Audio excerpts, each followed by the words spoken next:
Welcome to Preeti Sagar academy. आज हम बात करेंगे गणित शिक्षण के क्लास 2 के बारे में। तो हमारा इसमें पहला क्वेश्चन है, गणित सीखने के संबंध में निम्नलिखित में से कौन सा कथन सत्य है।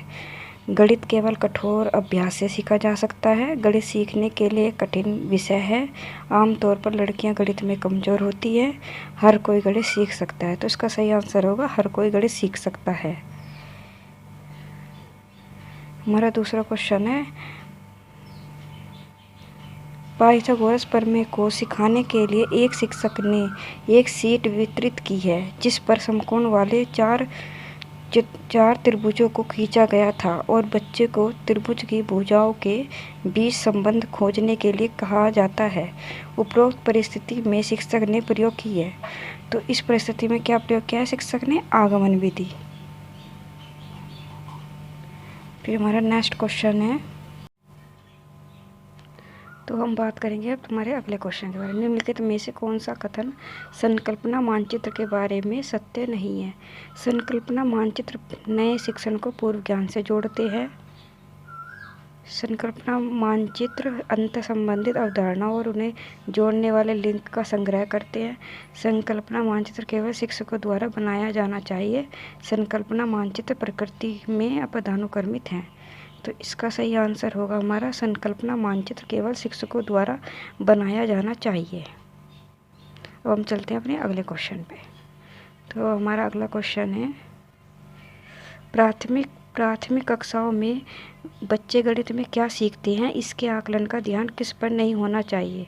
पहला, तर्क कौशल का विकास, गणितीय अवधारणाओं को समझना, गणितीय भाषा का विकास, गणित की समस्याओं का जवाब देने में सटीकता। तो इसका सही आंसर होगा हमारे तर्क कौशल का विकास, क्योंकि प्राथमिक कक्षाओं के बच्चों में तर्क कौशल का जरूरी नहीं है कि हम तर्क ही दें किसी चीज़ का। हम चलते हैं अपने अगले क्वेश्चन पे। अगर आपको वीडियो अच्छी लग रही हो तो प्लीज़ चैनल को सब्सक्राइब कर लें।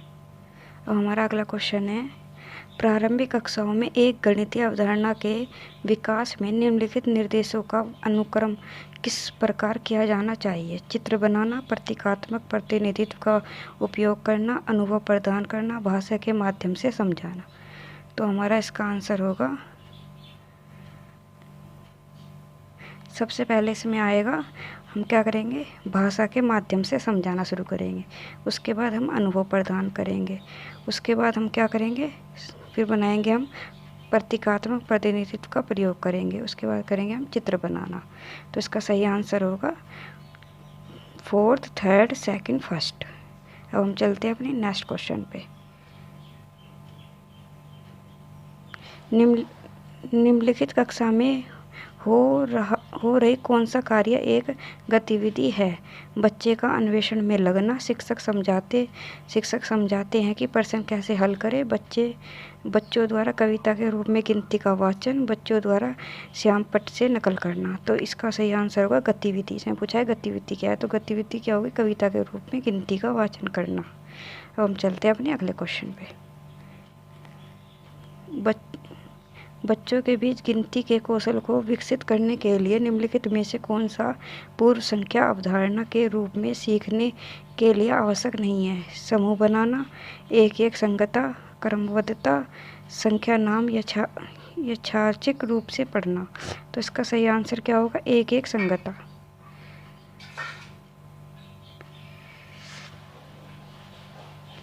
एक बच्चे से यह पूछने पर कि क्षेत्रफल क्या है, उसने लंबाई गुणा चौड़ाई उत्तर दिया। क्षेत्रफल की अवधारणा के बारे में बच्चे की समझ के बारे में क्या कह सकते हैं।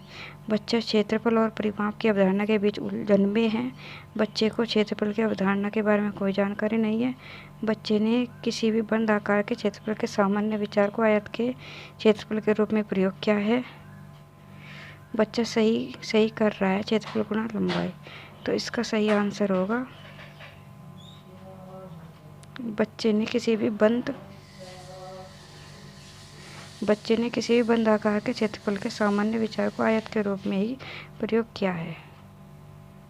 हम चलते हैं अपने अगले क्वेश्चन पे। अगला क्वेश्चन हमारा, अशिक्षित दुकानदार द्वारा प्रयोग किए जाने वाले गणित कैसे होता है कि संबंध संख्याओं को हल करने में वैकल्पिक रणनीति के रूप में कक्षाओं में शिक्षकों द्वारा चर्चा की जानी चाहिए। गणित कक्षा में उपयोगी नहीं है, सभी गणितीय समस्याओं को हल करने में बहुत उपयोगी है। इसमें अस्पष्टता और बहुत कम स्तर की शुद्धता है। तो इसका सही आंसर होगा कि संबंधित समस्याओं को हल करने में वैकल्पिक रणनीति के रूप में कक्षाओं में शिक्षकों द्वारा चर्चा की जानी चाहिए। अब हम चलते हैं अपने अगले क्वेश्चन पे। तो हमारा अगला क्वेश्चन है, एक शिक्षक को गणित कक्षा में बच्चों के एक विषय समूह को कैसे संभालना चाहिए? कम क्षमता वाले बच्चों के अनुसार कक्षा प्रश्न हल करके और उच्च क्षमता वाले बच्चों को जटिल प्रश्न गृह कार्य के रूप में देकर एक ही क्षमता वाले बच्चों को एक समूहित रखकर और उनकी क्षमता के अनुसार प्रश्न देकर एक ही कक्षा में सभी बच्चों को एक साथ समूहित रखकर अलग अलग क्षमता वाले बच्चों को एक साथ समूहित रख ताकि वे एक दूसरे से सीख सकें। तो इसका आंसर होगा ये अलग अलग क्षमताओं वाला। अब चलते हैं हम अगले क्वेश्चन पे। तो हमारा अगला क्वेश्चन है, गणित में सीखने के प्रतिफल इसलिए विकसित किए गए हैं ताकि वर्ष के अंत में परीक्षाओं के लिए बच्चों को तैयार किया जाए, गणना के लिए बच्चों को लघु विधियाँ बताई जाए, विभिन्न शैक्षणिक सर्वेक्षणों में बच्चों की उपलब्धि बढ़ाई जाए, बच्चों द्वारा हासिल की जाने वाली कक्षावार दक्षता और कौशलों को परिभाषित किया जा सके। तो इसका आंसर होगा ये।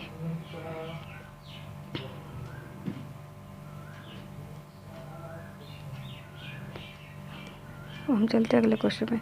रोमन अंकों का उपयोग आमतौर पर हिंदू अरबी अंकों जैसी संख्याओं के लेखन में क्यों नहीं किया जाता? बच्चे अंग्रेजी वर्णमाला और रोमन अंकों को भ्रमित हो जाते हैं। रोमन अंक स्थानीय मान का नियोजन नहीं करते, इसलिए इन अंकों का उपयोग करके गणना करना मुश्किल होता है। रोमन अंकों को याद करना मुश्किल है। रोमन अंकों का उपयोग करके संख्याओं को बनाना एक जटिल कार्य है। तो इसका सही आंसर होगा, रोमन अंक स्थानीय मान का नियोजन नहीं करते, इसलिए इन अंकों का उपयोग कर गणना करना मुश्किल होता है। अब हम चलते हैं अगले क्वेश्चन पे। हमारा अगला क्वेश्चन है, एक शिक्षक अपनी कक्षा में बच्चों को उनके परिवेश में मौजूद वस्तुओं के भौतिक गुणों को अपने शब्दों में समझाने के लिए प्रोत्साहित करता है। अपने छात्रों के साथ ऐसी गतिविधि करने के पीछे शिक्षक का सबसे उचित उद्देश्य क्या है? तो इसका पढ़ेंगे अब हम। यह एक उपयोगी गतिविधि है जो एक बच्चे को आकारों का परिचय कराती है। यह एक बहुत ही रोचक गतिविधि है जिसे आकार की अवधारणा को पुनः देखने के लिए खाली समय में किया जा सकता है। बच्चे अपनी भाषा में वस्तुओं को समझने का आनंद लेते हैं, जैसे कि हम पढ़ते हैं अपना अगला क्वेश्चन। तो हमारा अगला क्वेश्चन होगा,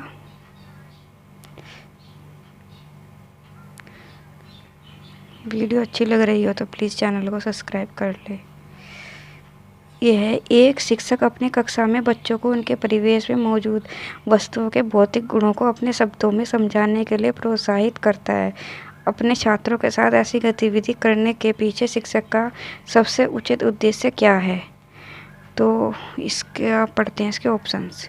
यह एक उपयोगी गतिविधि है जो एक बच्चे को आकारों का परिचय कराती है। यह एक बहुत ही रोचक गतिविधि है जिसे आकार की अवधारणा को पुनः देखने के लिए खाली समय में किया जा सकता है। बच्चे अपनी भाषा में वस्तुओं को समझने का आनंद लेते हैं, जैसे कि वे डमसराट खेलने का आनंद लेते हैं। यह बच्चे को अनौपचारिक रूप से किसी वस्तु के भौतिक गुणों का निरीक्षण करने का अवसर देता है, जो आकारों के बारे में उनकी समझ को गहन बनाता है। तो इसका सही आंसर होगा हमारा ये। यह बच्चों को अनौपचारिक रूप से किसी वस्तु के भौतिक गुणों का निरीक्षण करने का अवसर देता है। अब हम चलते हैं अपने नेक्स्ट क्वेश्चन पे।